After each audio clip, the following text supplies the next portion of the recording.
Dans le tourbillon incessant de notre existence moderne, l'inquiétude est devenue une compagne presque omniprésente. Nous nous inquiétons pour notre avenir, pour notre santé, pour nos relations, pour la situation du monde. Cette anxiété constante, ce bruit de fond qui ne s'arrête jamais, nous submerge et nous empêche de vivre pleinement l'instant présent. Elle nous donne l'illusion de contrôler les événements en les anticipant, alors qu'en réalité, elle ne fait qu'épuiser notre énergie et obscurcir notre esprit. Pour le célèbre psychiatre et psychologue Carl Jung, cette inquiétude n'est pas un simple problème psychologique, mais le symptôme d'une fracture plus profonde, la déconnexion entre notre esprit conscient et la sagesse infinie de notre inconscient. Jung ne cherchait pas à enseigner comment supprimer l'anxiété, mais comment la transcender en établissant une confiance profonde et durable avec la vie elle-même. Sur Psy Minute, nous allons explorer les principes fondamentaux de sa psychologie analytique pour découvrir le chemin vers la sérénité et le lâcher-prise, un chemin qui nous invite à faire confiance à une puissance bien plus grande que notre ego. Pour Jung, notre esprit conscient, l'ego, est comme un petit bateau qui navigue à la surface d'un océan immense et insondable, l'inconscient. L'ego, avec sa logique limitée et son besoin de contrôle, est constamment effrayé par les vagues, les tempêtes et les profondeurs cachées de cet océan. Il veut tout planifier, tout maîtriser et anticiper chaque danger, ce qui est la racine même de l'inquiétude. Mais l'inconscient n'est pas un ennemi, c'est la source de notre sagesse, de notre intuition et de notre potentiel de guérison. Le premier pas pour cesser de s'inquiéter est de reconnaître que notre ego n'est pas le seul capitaine à bord. Nous devons apprendre à écouter les messages que l'inconscient nous envoie, notamment à travers nos rêves, nos intuitions et nos coïncidences. Jung a insisté sur l'importance d'établir un dialogue entre le conscient et l'inconscient. En ignorant notre monde intérieur, nous créons un conflit interne qui se manifeste par l'anxiété. Le retour à la confiance ne vient pas de l'extérieur, mais de l'intérieur, en reconnaissant la totalité de notre être.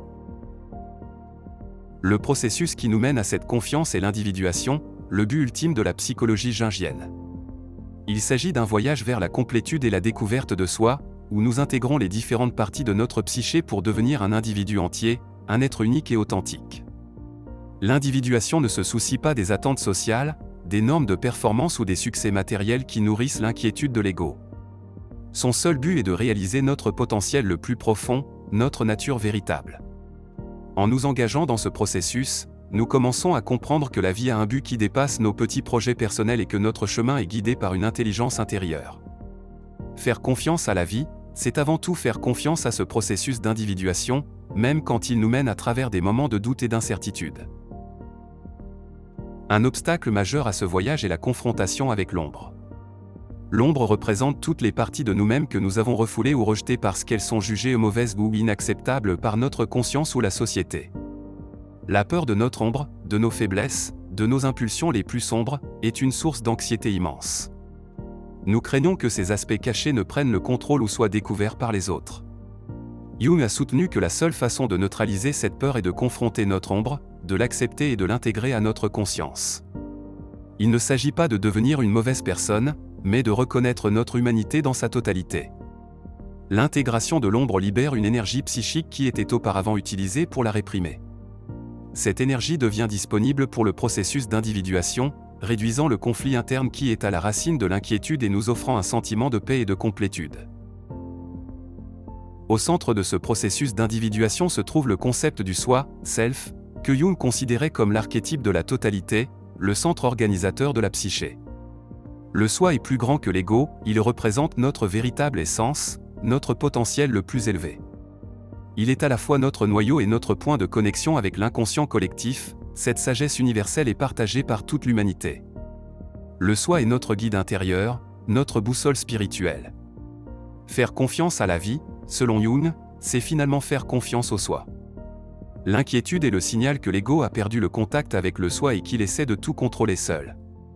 En méditant, en interprétant nos rêves ou en suivant nos intuitions, nous rétablissons la connexion avec le soi, nous permettant de nous abandonner au flux de la vie, sachant que nous sommes guidés par une sagesse plus profonde. Cette confiance n'est pas une passivité, mais une force qui naît de la certitude que notre chemin est juste, même si nous ne pouvons pas en voir la fin. Cette confiance prend sa forme la plus évidente dans le phénomène de la synchronicité. Jung a défini la synchronicité comme une coïncidence significative, une connexion acausale entre un état psychique et un événement extérieur.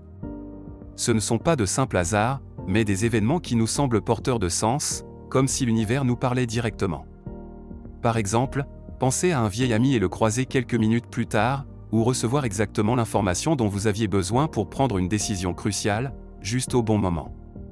Pour Jung, la synchronicité n'est pas une magie, mais la preuve d'une interconnexion fondamentale entre le monde intérieur et le monde extérieur.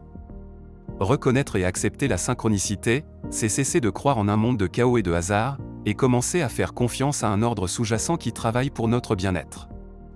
C'est le signe tangible que notre chemin de vie a un sens, même si notre ego ne peut pas le comprendre.